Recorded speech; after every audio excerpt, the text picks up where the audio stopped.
Sobremesa con Lulú Medina. Hoy en Sobremesa nos visita Lucero Itziar Carrión Espinosa, vicepresidenta nacional de Relaciones Institucionales, Canacintra. Lucero es licenciada en Administración de Empresas y tiene más de 20 años de experiencia en el diseño, desarrollo, implementación, promoción, evaluación, control y seguimiento de programas de apoyo para incentivar el crecimiento y consolidación del sector público y del sector privado. Colaboró con el Consejo Nacional de Ciencia y Tecnología en los programas de apoyo a la inversión del sector productivo en investigación, desarrollo tecnológico e innovación. Colaboró en LAT-IPNet, organización sin fines de lucro, perteneciente al NASA's Ames Research Center en Silicon Valley, dedicada a impulsar la comercialización de la innovación generada en países latinoamericanos. Prestó sus servicios como evaluadora senior del Instituto Nacional del Emprendedor y en la Secretaría de Agricultura y Desarrollo Rural, para realizar la revisión del cumplimiento normativo del Programa Nacional de Fertilizantes en su ejercicio 2019. Es vicepresidenta de Vinculación Empresarial en la Asociación Mexicana de Directivos de la Investigación Aplicada y el Desarrollo Tecnológico, vicepresidenta nacional de Relaciones Institucionales y presidenta de la Rama 73, Procesadores y Transformadores de Productos Derivados del Campo, del sector agroindustrial de la Canacintra. Estamos en Sobremesa con Lulú Medina y teniendo a una invitada muy especial para mí, que es Lucero Carrión. Gracias, Lucerito, por estar con nosotros. Como dice ella, hasta que se nos hizo, realmente hemos tenido la gran fortuna de ir grabando programas con muchos hombres y mujeres que marcan historia, que son un hito en nuestra sociedad, y tú eres una de ellas. Por ello, bienvenida, Lucerito. Muchas gracias, encantada de estar aquí contigo.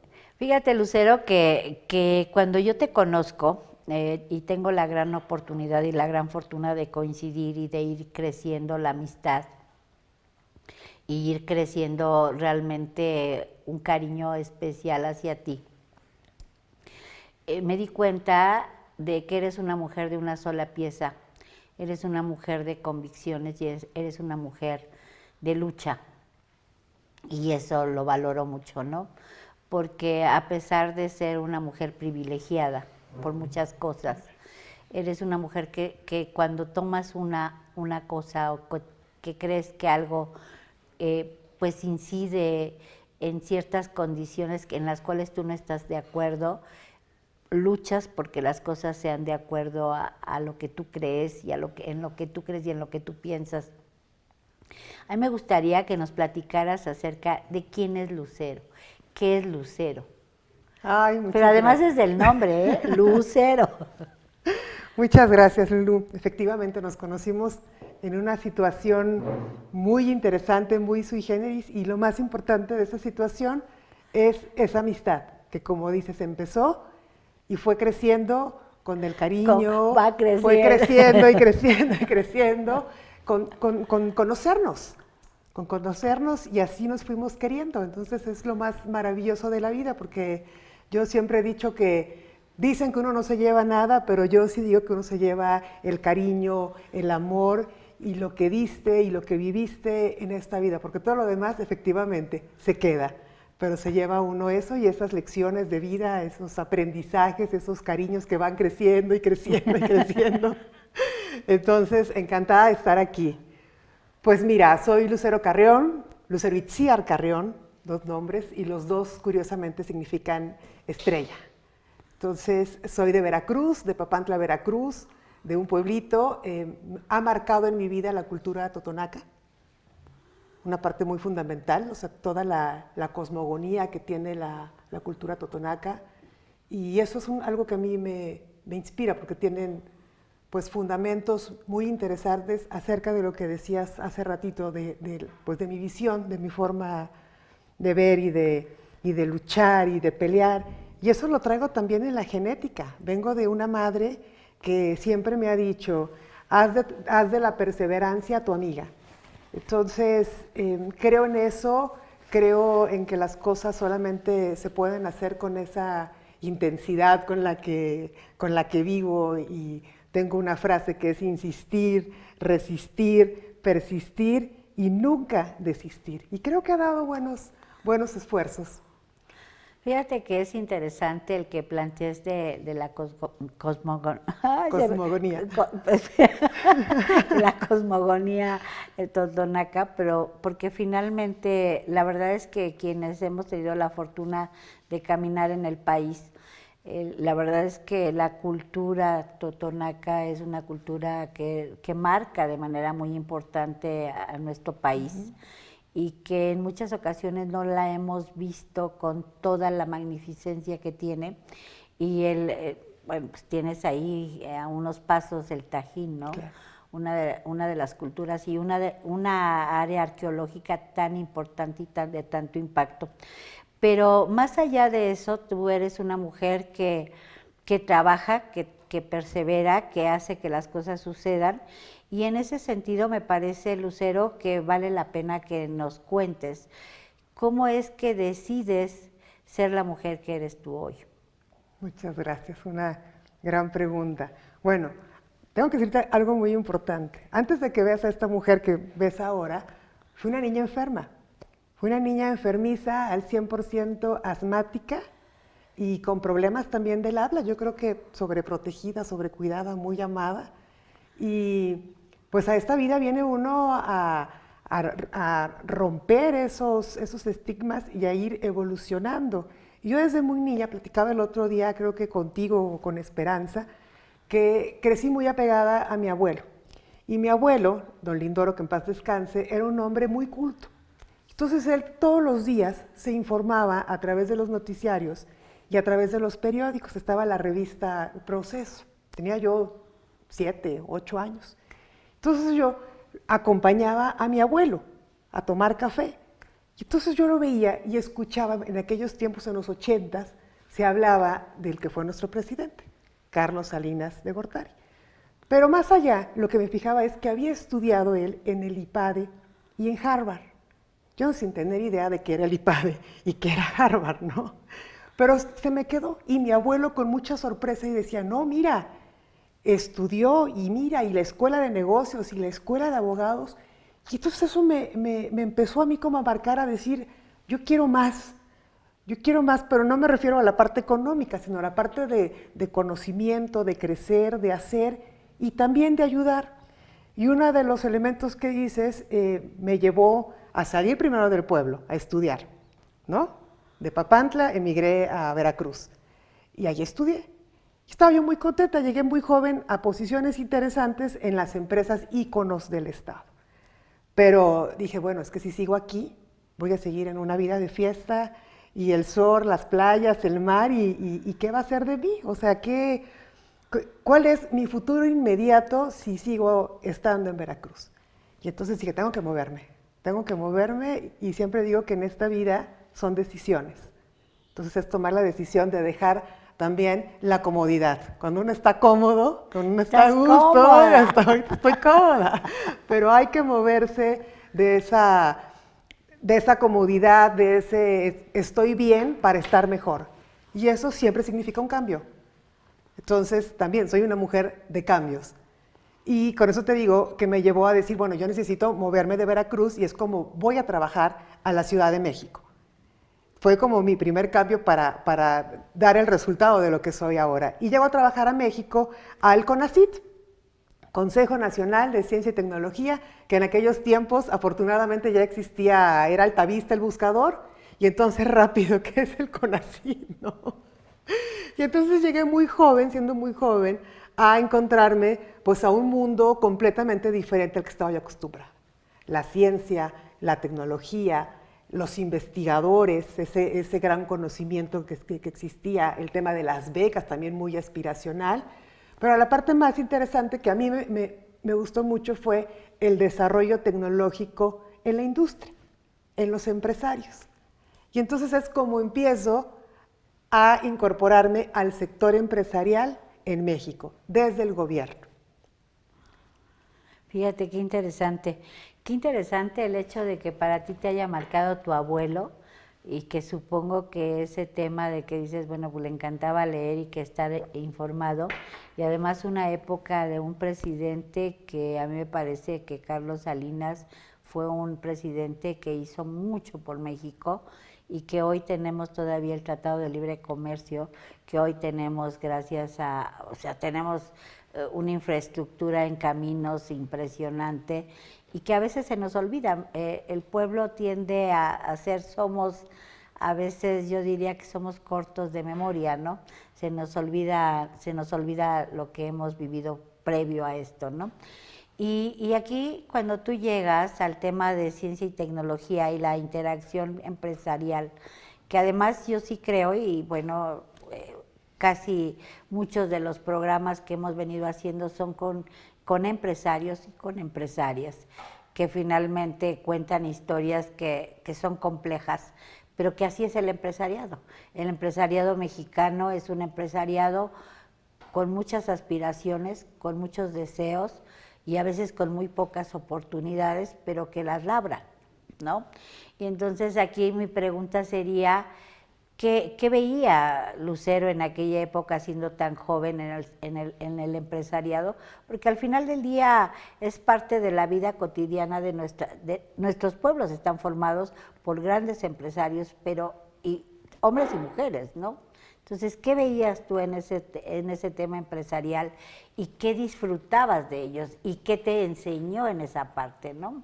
Ay, qué gran pregunta. Bueno, yo veía un mundo cada nuevo. pregunta que le haga me va a decir que qué gran... No, de verdad, porque me das pues oportunidad para recordar, ¿no? Ahora mismo que veníamos para Toluca, pasamos por el edificio de CONACYT y decía, ay, aquí empecé hace 22 años, hace apenas 22 años. Entonces, mira, yo sabes qué veía, realmente venía de estar acostumbrada a los negocios nada más de comprar y vender, ¿no? O compras ya sea un producto terminado o una mercancía que tienes que hacerle muy poquito y venderla. Y entonces no conocía los negocios, las industrias de transformación, y en aquellos tiempos se empezaba a hablar de la innovación. O sea, era como el tema, era el concepto, era la novedad, pero además la novedad que resulta que todo el mundo hacía innovación, ¿no? Pero sin embargo, me tocó realmente conocer ese desarrollo de las empresas, tanto las grandes ensambladoras como las pequeñas empresas que fueron creciendo justamente a través del desarrollo tecnológico, de la innovación, de darle valor a sus productos. Pero fíjate también qué interesante, o sea, eso que pasó hace 22 años es una historia que se sigue repitiendo cíclicamente y que me sigue encantando, que me sigue entusiasmando, que me sigue enamorando, porque realmente, tú lo decías ahora, somos los empresarios quienes damos los trabajos, quienes damos ese conocimiento, esa generación de oportunidades y ese bienestar también, somos nosotros. Entonces es un tema que me apasiona verlo desde diferentes formas y con empresarios de todos tamaños, no tienen que ser solamente las grandes empresas, sino también las pequeñas y las medianas empresas. Ahorita que decías de los tratados, en la situación que estamos ahorita viviendo del famosísimo nearshoring, que también es como el concepto de innovación hace 20 años, pues ¿cuáles son los elementos que están haciendo para que las empresas vengan? Justamente, o sea, uno de ellos son los tratados internacionales de comercio, de cooperación, que no son nuevos, o sea, tienen muchos años. Lo que pasa es que a veces se nos olvida, como bien decías. Entonces es retomar todo lo bueno y sobre todo hacer uso de todo lo bueno, ¿no? Como ahora que estamos en esa pues situación tan interesante para el país. Pues prácticamente estamos cerrando el primer bloque. Vamos a seguir con Lucero Carrión, que la verdad es que es cierto, en la industria yo creo que se ha hecho prácticamente todo lo que es el tema de innovación, se ha hecho siempre. No le hemos puesto el nombre ni el apellido, pero sí existe, ¿no? Y sí existe porque obviamente hemos ido transitando de ser pequeñas, medianas a grandes empresas, pero también sí es cierto que lo hacemos porque ahorita que estás tomando el tema de la relocalización, pues para muchos también sería, en su momento fue el empezar a cambiar las importaciones y poderlo hacer dentro de nuestro propio entorno. Pues muchísimas gracias. Estamos en Sobremesa con Lulú Medina. Seguimos en el siguiente bloque. Gracias. No dejen de seguirnos viendo, por favor. Gracias, Lucero. Muchas gracias. Muchas gracias.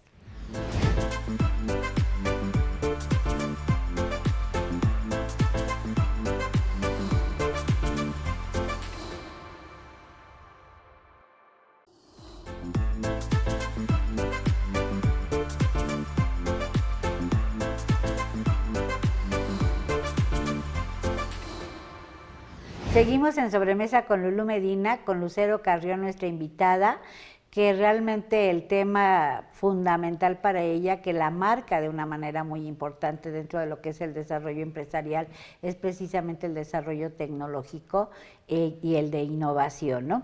Y platicábamos acerca de que efectivamente en la industria, yo me acuerdo que la sustitución de importaciones en su momento, y te estoy hablando de los 70s, de finales de los 70s, era un tema que se traía a la mesa en donde se pedía que todas las empresas debieran de tener por lo menos un 2% de integración nacional, y fue cambiando ese porcentaje de tal suerte que para poder denominar un producto que fuera hecho en México tuviera ciertas condiciones, ¿no?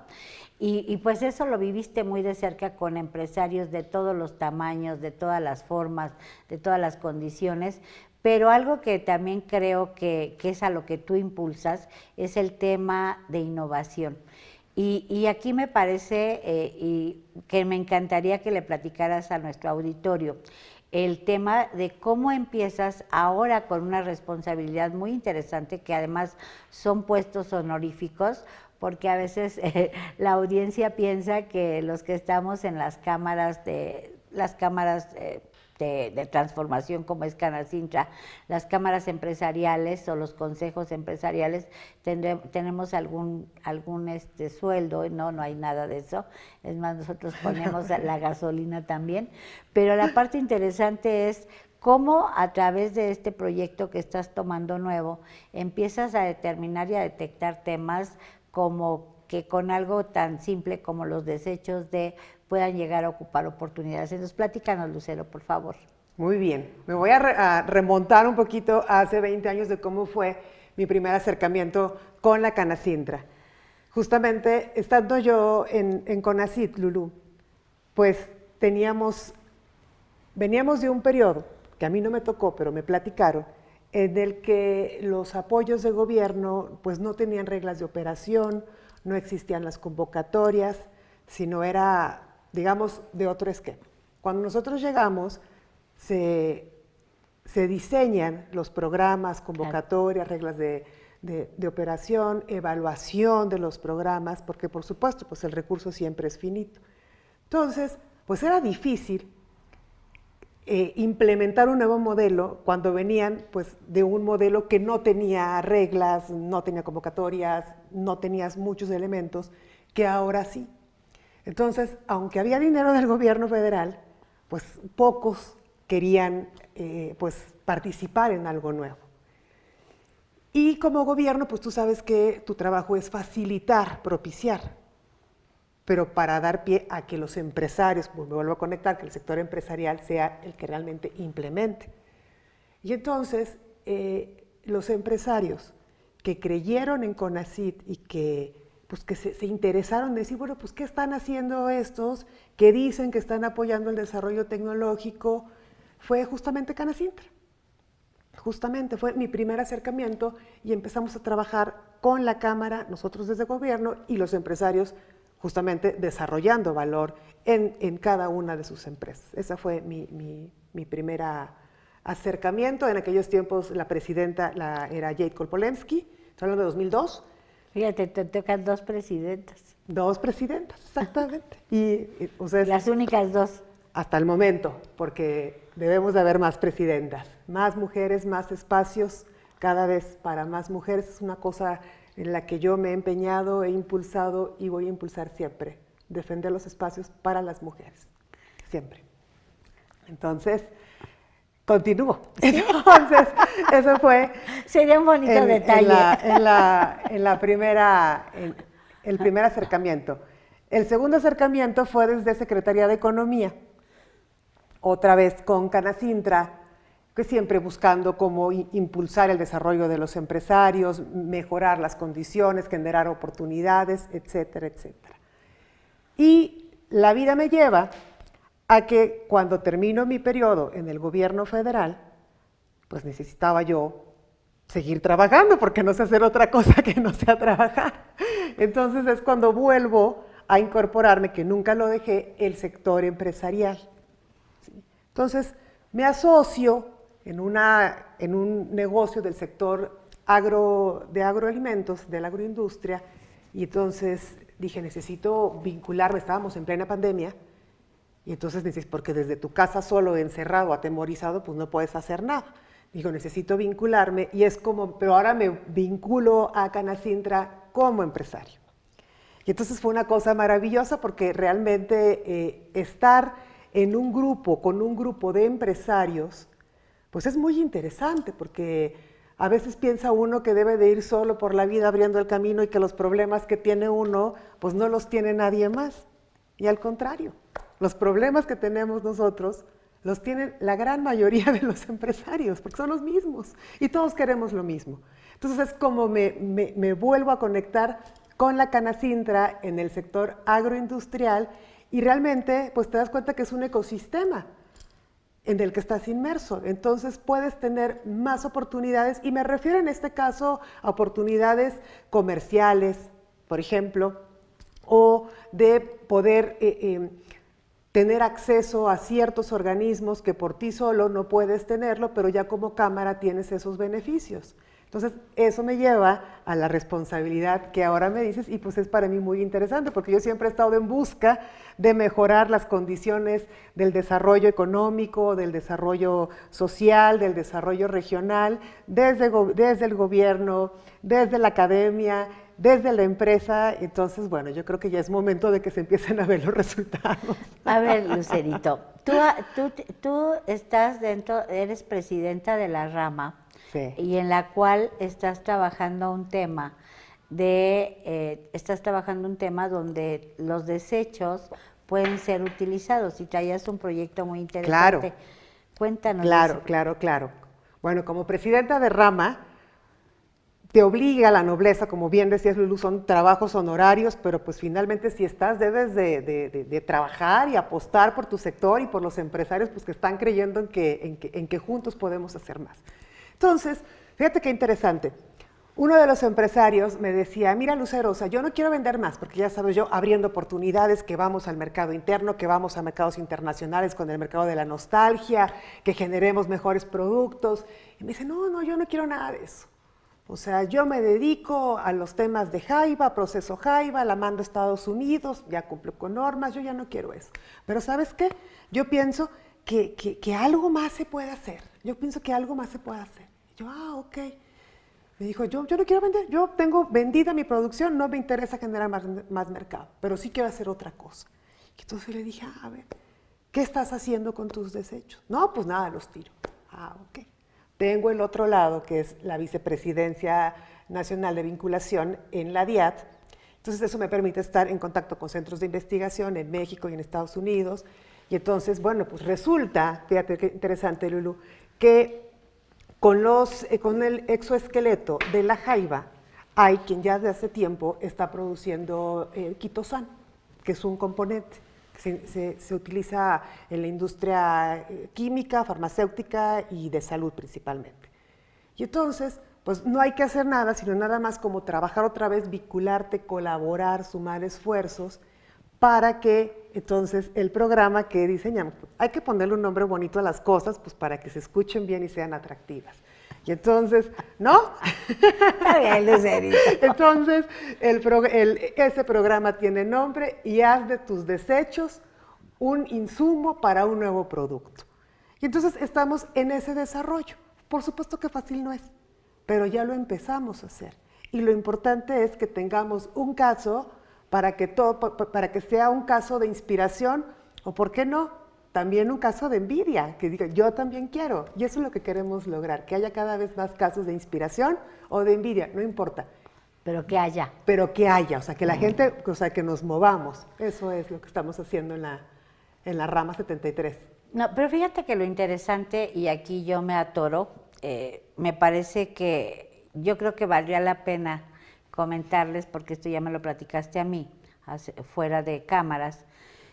Habías hecho a través, quitosan se llama, de lo que viene siendo la cáscara de la cáscara de la jaiba y la cáscara del camarón, eso produce ese quitosan. Y con ese quitosán lo que se puede hacer es una crema cara. Y entonces eso te nutre la piel, eso te da ciertas condiciones, cierta elasticidad dentro de lo que viene siendo la piel y te vuelves joven. Sí. O sea, y estoy volteando hacia la cámara porque es que esa es la parte interesante, o sea, cómo haciendo de los desechos se puede hacer un proyecto mucho más válido, pero además valioso. ambicioso, porque además ya lo está, sí ya están comercializando, Ya. ya están en la comercialización, o sea, ya pasaron no solamente de la innovación o del simple De la idea. de la intención, simple sí. idea o de la pregunta de, oye, ¿qué puedo hacer con estos desechos? Entonces, esa es la parte interesante, entonces tú dices, el volumen que se puede generar de quitosán es muy alto. Y tienes toda la razón, o sea, yo creo que, por ejemplo, al mercado que tú le querías apostar, el mercado de la recordación, que también se le denomina así, que finalmente es un mercado emocional, que es un mercado, creo que ha dejado de ser la parte fundamental, por lo menos en Estados Unidos, por lo menos desde mi punto de vista, porque además lo vivo. Porque, ¿qué ha pasado? O sea, la primera generación ya fue, la segunda generación, pero ya vamos en la tercera o cuarta generación. Entonces, obviamente ya no hay eso, pero el hecho de que hayas impulsado esta parte, a mí me parece extraordinaria porque esa es la gracia que tiene Lucero, el vincular precisamente al tema de innovación con el tema empresarial y obviamente buscar alternativas. Eso es súper valioso porque además me parece que con esto estamos hablando de que podemos no solamente abrir mercados diferentes, sino el tener la oportunidad de abrir procesos diferentes y la parte más interesante es empezar a trabajar algo que es súper, súper, súper importante, que es ir consolidando a la tecnología y a la innovación dentro, insertarlas dentro de nuestro. Pues estamos en Sobremesa con Lulú Medina, prácticamente estamos concluyendo este segmento y seguimos con Lucero Carrión. Por favor, no deje de vernos, seguimos en esto. Muchas Aquí gracias. seguimos.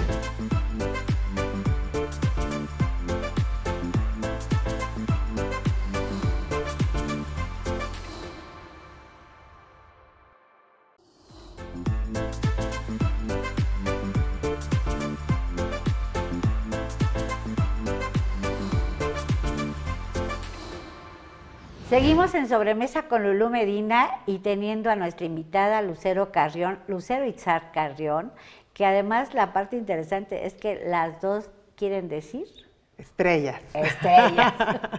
La verdad es que sí, es un gusto tenerte aquí, Lucero, y yo le digo Lucerito, la verdad es que me honro ser su amiga y me gusta decirle Lucerito.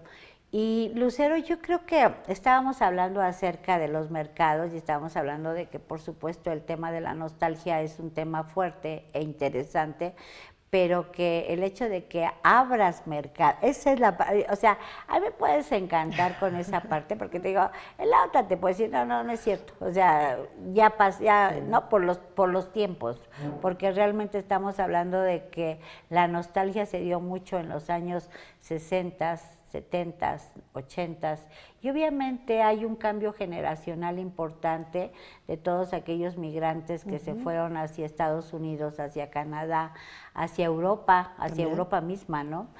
Que son los menos, ¿no? Pero que sí ha habido migración hacia allá. Pero que esto que tú le pones yo la verdad, con ese toque que le pones me parece maravilloso. Sé que has estado haciendo otro tipo de productos y que tienes la gran fortuna de poder entrar a productos como el coco, que tienes de los quesos, que tienes productos tan interesantes en materia. Tenemos un compañero que él ha desarrollado un queso que es maduro, un queso maduro de oveja, que normalmente lo importamos de España, y que tú dices, esa es la parte interesante donde empezamos a ver cómo el sector empresarial empieza a abrir sus alas y empieza a darse la oportunidad, a lo mejor de hacer ingeniería inversa, ¿no? Claro. ¿No? Y que esa parte a mí me parece muy interesante. Cuéntanos acerca de las oportunidades que se tiene el sector agroindustrial dentro de las cadenas de valor y cómo ves, cuál es tu visión en ese sentido. Creo que el sector agroindustrial tiene una oportunidad, está en un momento cúspide, pero está en un momento también muy interesante, Lulu, porque justamente a partir de la pandemia, el conflicto comercial Estados Unidos-China, el conflicto Rusia-Ucrania, hablamos ya, digamos, de la relocalización de la mano de obra, pero también nos dimos cuenta los temas de abastecimiento. Entonces, para México es una oportunidad muy interesante, muy grande, pero debemos de aprovecharla y solamente la vamos a poder aprovechar dándole valor a nuestros productos. Porque también, ¿qué nos trajo la pandemia? Ese gran cambio en las tendencias del comportamiento del mercado. Y esa es una oportunidad que la debemos tomar porque ahí está, pero insisto, tenemos que hacer las cosas diferentes, sumar, colaborar, cooperar y competir para ganar, pero en el gran mercado, no entre nosotros mismos, sino ante la oferta internacional de productos. Entonces, ¿a qué me refiero? El campo pues son dos realidades, ¿no? Digamos, o sea, la agricultura comercial que se le llama o la agricultura de autosuficiencia alimentaria. Me voy a enfocar hacia la agricultura comercial, que por mencionar algunas, pues tenemos las berries, el aguacate, etcétera. Entonces, en ese sentido de que las tendencias han cambiado, el consumidor cada vez quiere tener productos más saludables, con menos pesticidas, que tengas una cadena de trazabilidad muy clara de qué pasó en distribución, almacenamiento, duración, etiquetados. Cada vez queremos tener más información de lo que estamos consumiendo. Incluso hay una conciencia mucho más especial en cómo vas a ayudar a toda la cadena de proveeduría, y me estoy yendo al sector primario, cosas que no se veían. Entonces creo que es un momento muy interesante y desde Canacintra es un tema que estamos justamente abordando como presidenta de la rama, pues para poder llevar a esos empresarios a esos siguientes estadios. Y como bien dices, o sea, a seguir haciendo las cosas, pero no igual, sino que realmente le tenemos que dar valor al campo. Hace unos días me tocó estar en una conferencia con el IFETEL, que están hablando de cómo digitalizar la agricultura. Y entonces yo daba un dato en el que se estima que en unos cuantos años solamente el 15% de la población se va a quedar en el campo. Entonces, ¿es mucho? ¿Es poco? No lo sé. Lo que sí es importante saber es quiénes se van a quedar en el campo. ¿Quiénes se quieren quedar en el campo? Muy pocos. Entonces, es ahí donde entra justamente la tecnología, que es la herramienta o la manera para que las nuevas generaciones se quieran quedar en el campo, pero en un campo mucho más atractivo, mucho más industrializado y también mucho más amigable y cómodo al que nos ha tocado, ¿no? Sí, lo cómodo. Luego les platico el chiste local que tenemos. Ya se los contaremos en la siguiente. La verdad es que tienes razón, me gusta lo que estás planteando, de verdad que me gusta, me hace sentido. Me hace sentido porque nosotros tenemos la fortuna de trabajar cerca del campo, ¿no? Nosotros tenemos una frase que decimos, el campo es mi campo. Tu campo es mi campo. Y la verdad es que en ese sentido, realmente el tema más interesante o más importante que se puede empezar a ver o que se puede plantear es un tema que nos permite realmente ver primero el que no haya migración hacia las ciudades, porque es un éxodo que finalmente lastima por un lado precisamente a las ciudades, pero también lastima al campo. Y por el otro lado, la verdad es que como el campo es mi campo, te quiero decir que algo que te estoy hablando en los 90s, en el 95, 96, cuando ya a través del láser se veía cómo ibas a emparejar el campo y una serie de cosas, porque además la tecnología fue avanzando de tal suerte que, por ejemplo, hoy tenemos drones que nos permiten fumigar en determinado tiempo, hoy tenemos otras condiciones, pero seguimos siendo cortos. ¿En qué sentido seguimos siendo cortos? Seguimos siendo cortos en cuanto a que no impacta a muchos, impacta a pocos, ¿no? O sea, ese es un tema muy serio, ¿no? Y por el otro lado, también es cierto, coincido totalmente contigo, que el tema agroalimentario es un tema que va a tener un impacto económico muy alto y va a tener un valor que a pesar de que no se le diera valor, o sea, entre comillas, sí. ¿no? A pesar de que no haya una transformación, finalmente el tema del campo y del alimento, el tema alimentario, crezca de manera importante, ¿no? Entonces, es una apuesta, yo de verdad que es una apuesta a que los próximos secretarios de Agricultura empiecen a cambiar el chip y empiecen a buscar alternativas que efectivamente fomenten una producción mucho más eficiente, pero también una producción con un producto de mucha mayor calidad, ¿no? Entonces, por eso es que cuando tú hablas acerca de esto, digo, tienes toda la razón. O sea, aquí coincido mucho contigo, la verdad es que los productores del campo tienen una gran oportunidad cuando lo planteas así. El valor que pueden llegar a tener es ese precisamente el que tú planteas. Entonces, la verdad es que creo que podríamos hacer de esa rama que tú hoy diriges un ícono dentro de lo que vienen siendo las oportunidades futuras, porque puede ser realmente una rama sumamente fortalecida por la calidad de los agremiados que puedan estar contigo, ¿no? Claro, y así tiene que ser, porque justamente coincido contigo en que el gobierno tiene que implementar quizá mejores políticas, pero los empresarios también, Lulú. O sea, ir viendo cómo jalas a tu cadena de proveeduría, porque si no, la vas dejando atrás. Y en el momento en que tú no la integras, ¿qué crees? Tú tampoco te puedes integrar. Así es. Entonces, esa como falsa apatía de decir, no, pues ¿para qué? ¿Para qué me involucro? No. Y eso es lo que nos falta y eso es lo que estamos haciendo, justamente voltear hacia atrás, pero voltear también hacia adelante. Y entonces ir dando una mano adelante al que está más adelante que tú, pero también la otra al que viene atrás de ti.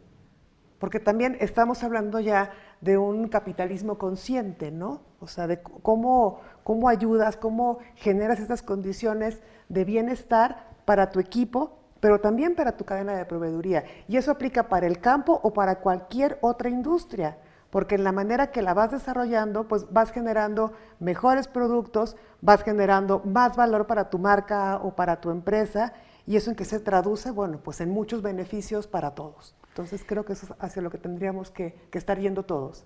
Estamos en Sobremesa con Lulú Medina. La verdad es que muy a gusto contigo, Lucero, platicando. Regresamos. Muchas gracias.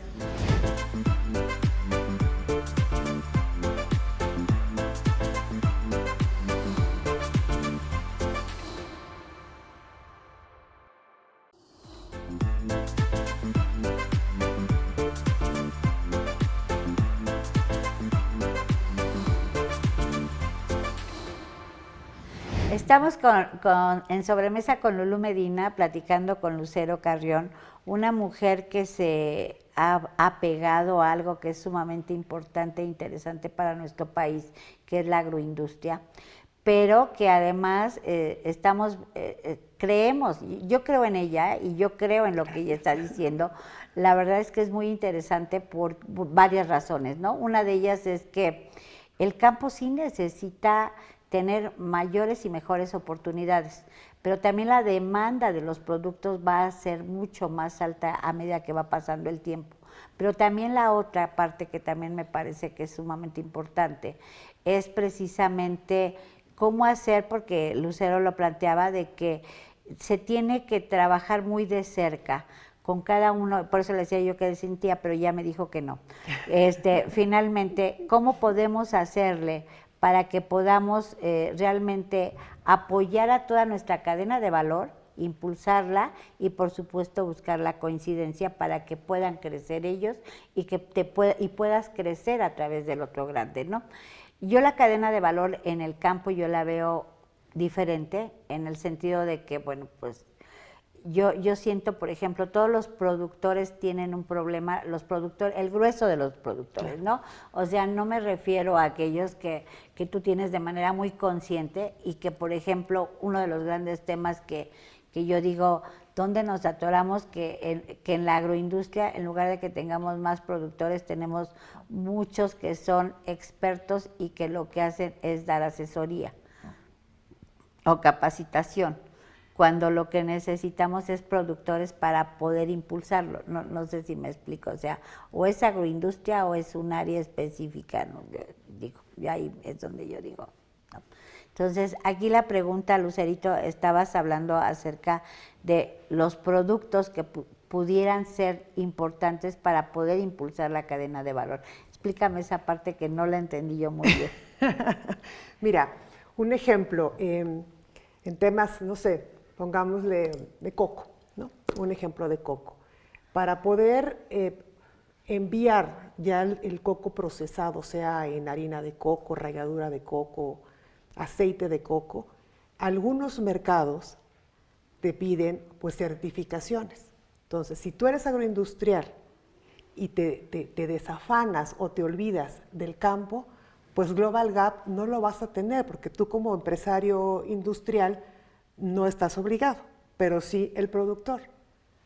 Entonces, si tú no ayudas a desarrollar a ese productor, pues tu comprador te va a decir que no cumples con su checklist de requisitos, entre los cuales se puede encontrar Global Gap, ¿no?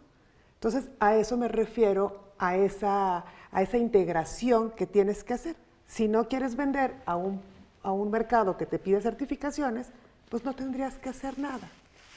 Pero creo que sí es importante ir generando esos beneficios también sociales, porque ahorita lo que me decías, bueno, el éxodo de personas que dejan el campo, necesitamos generar esas condiciones para que la gente se quiera quedar en el campo y que trabajar en el campo sea un orgullo, no sea una condena de que me tocó quedarme aquí, sino me quedo aquí por gusto. Y ya vemos diferentes modelos desde Estados Unidos como los supermercados, los Whole Foods, o aquí en México alguna otra marca, en las cuales ya están trabajando en esas prácticas de comercio justo, en la cual tienes que ir integrando y ayudando a toda la cadena, que va desde el productor, el distribuidor, el transformador, el que vuelve a distribuir hasta que lo coloca en el anaquel. Entonces, es realmente, ahí cuando hablo yo de esa integración de toda la cadena, ahorita ponías el ejemplo de los quesos. Claro, o sea, ese es un gran ejemplo que se ha visto cómo ese empresario ha ido creciendo con el tema de los quesos. Ahorita me platicaba hace unos días que tenía pendiente una maquinaria. Entonces, ya está generando ese valor con nueva tecnología. ¿Para qué? Pues para poder acceder a nuevos mercados. También eso es otra cosa a la que nos enfrentamos. Tenemos varias misiones. Hay una muy interesante a Miami en junio que está organizando la Cancillería y entonces platicando me decía, necesito que tengan la cantidad y la demanda, porque luego también sucede eso, Lulu. Sí, tienes razón. ¿No? Quiero mandar, pero pues tengo poquitos. Entonces también, ¿qué tenemos que hacer? Integrarlos. O sea, hacer acopio. Buscar las maneras, exactamente. Por eso digo, necesitamos colaborar para competir. ¿Con quién? Con otros mercados. No entre nosotros, sino con otros mercados. Y es hacia lo que tenemos que hacer, pero también, déjame te platico rápidamente otro ejemplo de crecimiento de la industria. Este es en el tema del calzado, en León, Guanajuato, pues un empresario que decía, bueno, yo tengo mis plantas vacías. ¿Por qué? Pues porque entra mucho calzado de otras partes del mundo. Claro. Él vendía bota vaquera y pues claro, su fuerte de la bota vaquera, ¿cuándo era? En diciembre, con el aguinaldo, pues que es lo primero que se compra la gente del campo, el botín. Y el resto del año, pues ¿qué crees? Que no tenía casi ventas. Entonces también trabajando con él, ¿qué decíamos? Necesitamos tu grito de guerra, porque en la empresa no estamos en calma, ¿no? O sea, la misión se escucha muy bonito, la visión también, pero aquí estamos en guerra. Entonces, su grito de guerra era invierno todo el año. ¿Qué significaba eso? Que todos sus empleados debían de establecer propuestas, no lluvia de ideas, no, lluvia de propuestas, algo que sea medible, que sea ejecutable, para poder tener las ventas que tenían en diciembre todo el año. Pero se dio cuenta que haciendo el mismo botín, pues no había manera de que fuera invierno todo el año. Sin embargo, no, si volteas tantito hacia otro lado, te das cuenta que puede tener invierno allá atrás. Exactamente, de entrada, la primera, tienes invierno en el otro lado, muy bien. Pero después, ¿qué crees? Que con tu misma maquinaria, con tu misma tecnología, pues a lo mejor el mercado de bota vaquera es de cierto tamaño. Pero con tu misma infraestructura puedes hacer la bota de arqueta, la bota rockera, botines elegantes. Y te quiero decir que con un poquito de diseño, con un poquito de abrirte hacia otros lados y no estar encerrado con tus problemas de que qué hago con mi fábrica, qué hago con mi planta.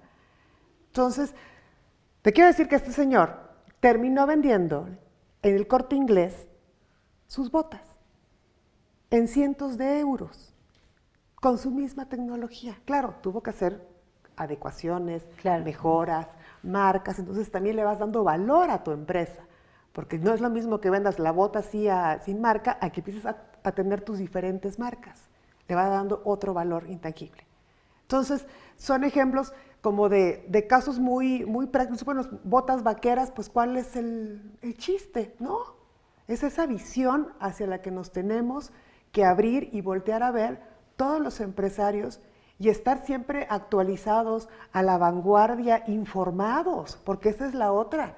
Luego no nos da tiempo de informarnos. Sí. Y resulta que hay grandes cambios tecnológicos y no sabemos. Entonces es nuestra obligación estar informados para hacer las cosas, para hacerlos suceder, que pasen. Fíjate que es bien interesante lo que pusiste aquí en la mesa con respecto a lo que vienen siendo los productores o los empresarios de empresas que a veces piensan que ese es un tema que tenemos que romper los empresarios, sobre todo en temas de moda, en temas de alimentos, o sea, la gente tiene que empezar a pensar que no son tus gustos los que estás vendiendo, ¿no? Porque a lo mejor ni siquiera tienes diseño, ni siquiera tienes marca, ni siquiera tienes, o sea, ni siquiera tienes la sensibilidad. A lo mejor no necesariamente tienes que tener gusto, o sea, el gusto tuyo y el mío no necesariamente es el mismo. Sin embargo, me parece que lo que te demanda el mercado es a lo que tendrías que ir, ¿no? Y te voy a poner un ejemplo. Tengo un amigo muy querido que me insiste en que llevemos el mole hacia Estados Unidos, el mole que nosotros hacemos en la casa tuya. Gracias. Y él me decía, es que Lulú, es muy bueno tu mole. Y yo así como, bien por ti, ¿no? Bien por ti. Y la verdad es que, ¿qué quiero decirte con esto? Yo creo que tendremos que buscar el cómo hacer y el cómo empujar para que efectivamente lo que a ti te gusta sea del dominio público. Ahora, hay cosas que tú dices, ¿y cómo le hizo y cómo le pegó, ¿no? Este producto que está terrible. Pues algo bien hizo. Claro. Y a lo mejor fue la mercadotecnia, a lo mejor no es el producto en sí mismo. O sea, a lo mejor fue la mercadotecnia. Pero la verdad es que a mí me apasiona cuando hablas acerca de estos proyectos y de esta condición, de esta visión, porque eso es lo que necesitamos, darle un golpe al avispero. O sea, es decir, a ver, me parece, y hace ratito cuando tú hablabas acerca de la harina de coco, yo me traje harina de coco. La primera vez que yo vi la harina de coco fue hace muchos años, yo creo que como unos 10 años, que Elenita, mi hija, fue a Manila y se trajo la harina de coco, ¿no? O sea, tú dices, un poquito más, a lo mejor es hasta más, pero es muy interesante. Tú dices, y un empresario muy querido para mí, que no te voy a decir el nombre, pero que lo quiero mucho, él es una gente que toda la vida lo que quiere es trabajo, ¿no? Y entonces su esposa lo presionó para irse a Europa y entonces iba, pero a nada de quererla matar. Y entonces compra una botella de Evian. Y creo que hasta ya platiqué esta anécdota en algún momento. Él compra una botella de Evian y desarrolla, porque él tenía una industria refresquera, él desarrolla la botella de agua y después se la vende a una empresa refresquera muy importante a nivel mundial que hace papas también, ¿no? Okay. Y que no les digo que se llama Pepsi. Pero es bien interesante porque tú dices, y él lo planteaba así porque decía, realmente, cómo del ocio, decía él, cómo hasta del ocio se puede sacar negocio, ¿no? Entonces, la verdad es que para sacar negocio hay que tener un poquito de sensibilidad, un poquito de hambre y un poquito de visión. Y cuando se conjuntan estas tres cosas, por eso cuando tú hablas acerca de cómo vincular, dices, no, gracias, Lucerito. Gracias, Lucerito. Pues seguimos en Sobremesa con Lulú Medina y este es nuestro último segmento. Se nos ha ido muy, muy rápido el tiempo y pues prácticamente nos estamos despidiendo de ustedes. No dejen de ver a Lulú Medina en Sobremesa con Lulú Medina, pero por supuesto con Lucero Carrión. Muchas gracias.